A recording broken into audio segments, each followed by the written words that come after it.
Hello friends, welcome to my new channel Object-Oriented Programming using C++. So I'm your host Aditya Barvis. So now let's get started with our index. So now let's see what we are going to get today. So first is introduction to OOP, application to OOP, and third is basic structure of OOP. So now let's start with introduction to OOP.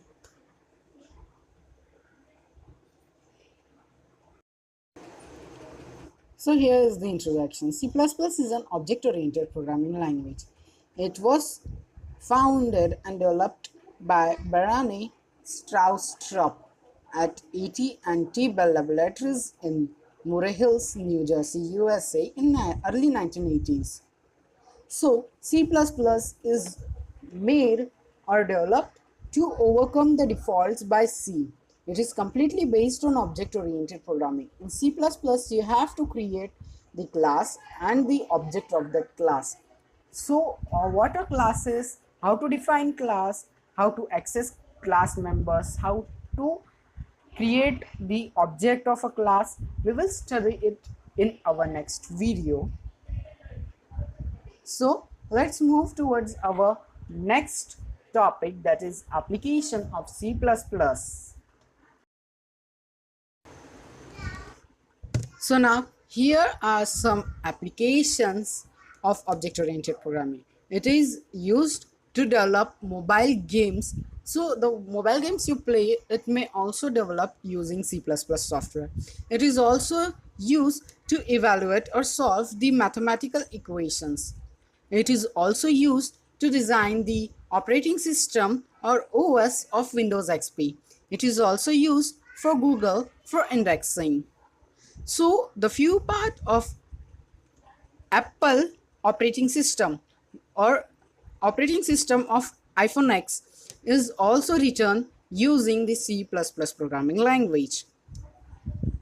And the other examples are internet browser Firefox. It is most common browser for our PC. It is also written in C++ programming language. So all the major applications from Adobe system are developed using C++ programming language.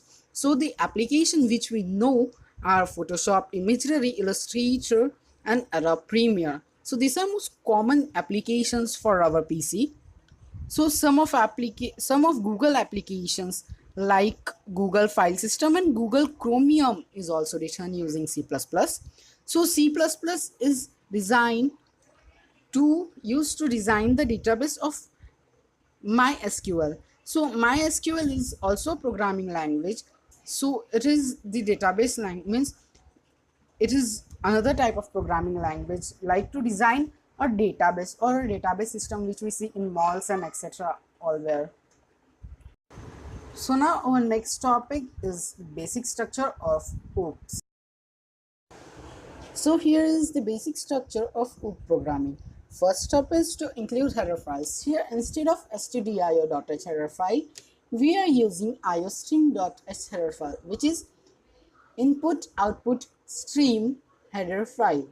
And second is creating a class. So here we have to creating a class. It is same as like as structure, but in class we have to declare data members and member functions. Data members are nothing but declaring data members is nothing but the process of declaring variables.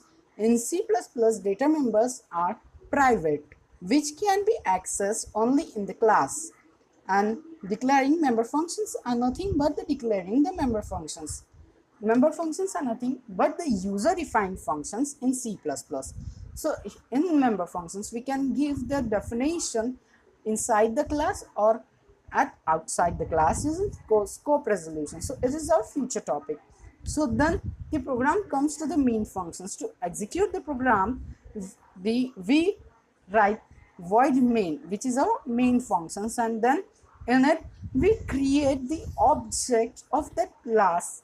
So for example, our class name is student and we create the object as class name plus object name or variable for object as student, and object is stu or s or any of you want.